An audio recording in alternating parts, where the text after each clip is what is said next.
Very good morning everyone. Stock মার্কেটে আপনাদের সবাইকে স্বাগত। আজকে 16ই জুন নিফটি ফিফটির একদম নিচের দিকে যে সাপোর্ট লেভেলটা রয়েছে 24,600, মেজর সাপোর্ট 24,500, উপরের দিকে রেজিস্ট্যান্স 24,750, 800, যতক্ষণ না 24,900 উপরে কিছুটা মুভমেন্ট দিচ্ছে বুলিশ ভিউতে না থাকাই ভালো। গিফট নিফটি সিগন্যাল দিচ্ছে আজকে পজিটিভ স্টার্টের, কিন্তু গ্লোবালি যে সিচুয়েশন মার্কেটের মানে সেন্টিমেন্ট পুরোটাই বিয়ারিশ। অপশন চেন দেখলেও আমরা দেখবো যে কলারের সংখ্যা বেশি পুট রাইটারের থেকে। বিয়ারিশ সেন্টিমেন্ট মার্কেটে রয়েছে গ্লোবালি যে সিচুয়েশন। ব্যাংক নিফটির ক্ষেত্রে 55,400 লেভেলটা নিচের দিকে সাপোর্ট, উপরের দিকে রেজিস্ট্যান্স 55,650। সেন্সেক্স এর ক্ষেত্রে 80,950 লেভেলটা উপরের দিকে রেজিস্ট্যান্স, আর নিচের দিকে 80,160 লেভেলটা সাপোর্ট লেভেল হিসেবে কাজ করছে। এছাড়া মানে ইসরায়েল ইরান ওয়ারের সব থেকে ইম্পর্টেন্ট ব্যাপারটা হচ্ছে ক্রুডের দাম বাড়বে। আগের দিন 75 অব্দি চলে গেল। এরপর মর্গান স্ট্যানলি বলছে যে যুদ্ধ যদি কন্টিনিউ থাকে তাহলে $120 পর্যন্ত যেতে পারে, যেটা টোটালি গ্লোবাল যে মার্কেট, শুধুমাত্র ইন্ডিয়ান মার্কেট না, ইন্ডিয়ান মার্কেটের জন্য তো বাজে নিউজই, গ্লোবাল মার্কেটের জন্য বাজে। এছাড়া আমেরিকার যে ইনফ্লেশন সেটা মর্গান স্ট্যানলি বলছে যে 5% হতে পারে। সেক্ষেত্রে আমেরিকাতে রিসেশন চলে আসতে পারে যদি ক্রুডের দাম মানে এইরকম যদি কন্টিনিউ যুদ্ধ চলতে থাকে, পরের দিকে আরো খারাপ সিচুয়েশন হয় এবং $120 পর্যন্ত যদি ক্রুড চলে যায়। তো এই নিউজগুলো মানে প্রেডিকশন এরকম বলছে। এর আগে যদি কোনো পজিটিভ নিউজ আসে তো সেটা গ্লোবাল মার্কেটের জন্য ভালো। বাদ বাকি আমরা শুক্রবার দিনেও ইউএস এর ডাউ জোন্সকে 700 পয়েন্ট পর্যন্ত নিচে নামতে দেখলাম। তো সেক্ষেত্রে আজকে ইন্ডিয়ান মার্কেটে পজিটিভ ভিউ তো সেভাবে নেই, পুরোটাই বিয়ারিশ। এছাড়া যে যে কোম্পানিগুলো রয়েছে সেগুলো রয়েছে আপনাদের ইয়েস ব্যাংক রয়েছে। মোদি যে ইয়েস ব্যাংকের যে রেটিংসটা সেটা BA3 থেকে BA2 করেছে এবং পরবর্তীকালে আউটলুকটাও মানে স্ট্রং বা স্টেবল গ্রোথ এরকম বলছে মোদি। এছাড়া ওর যে এমডি সিইও প্রশান্ত কুমার, তারও এক্সটেনশন হয়েছে 6 মান্থস। তো ইয়েস ব্যাংকের ওপরে আপনারা ফোকাস রাখতে পারেন পরবর্তীকালে কি কি আপডেট হয় না হয় সেই বিষয়ে।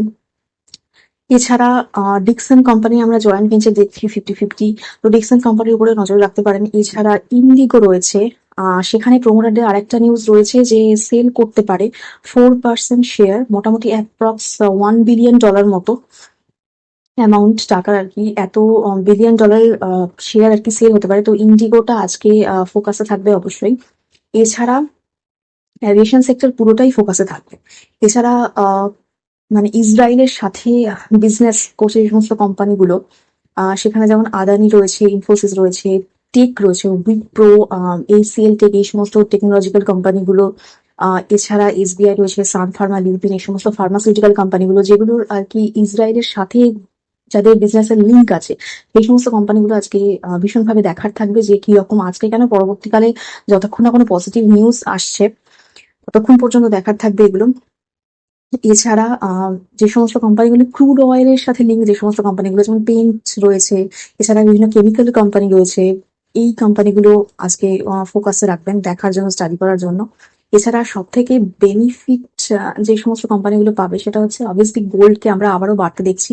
গ্লোবাল ক্যাওস যতক্ষণ চলতে থাকবে গোল্ড বাড়তে থাকবে, সেটাতে গোল্ড লোন যে সমস্ত কোম্পানিগুলো দেয়, মানাপ্পুরম, মুথুট ফাইন্যান্স, এদের আবার আমরা দেখবো যে পজিটিভ আর কি হতে দেখবো।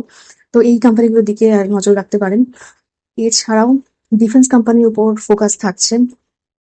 আর বেদান্তার একটা ইন্টারিম ডিভিডেন্ড ওরা 18 জুনে ঘোষণা করেছে, সেটা রয়েছে। এছাড়া স্পাইস জেটের আমরা রেজাল্ট দেখলাম, ওদের প্রফিট আফটার ট্যাক্স 325 কোটি, জাম্প করে 325 কোটি হয়েছে বেড়ে গিয়ে। তো এই স্পাইস জেটও আজকে মোটামুটি অ্যাভিয়েশন সেক্টর পুরোটা, chemical sector, paint sector, technology sector মানে IT সেক্টর, এই সেক্টরগুলো দেখার থাকবে কিরকম কি মুভমেন্ট দেয়। এবং ওভারঅল মার্কেট এটাই এক্সপেক্টেড যে মানে নেগেটিভেই থাকার কথা গ্লোবালি যা পরিস্থিতি।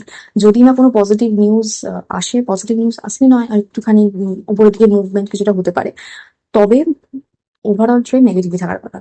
কিন্তু যাই হোক, আমার এই ভিডিওর উপর ডিপেন্ড করে কোনো ইনভেস্টমেন্ট করবেন না। আমি কোনো সিরিয়াস অ্যানালিস্ট বা অ্যাডভাইসার নই, শুধুমাত্র এডুকেশন পারপাসে ভিডিও করা। তো দেখা হচ্ছে নেক্সট ভিডিও।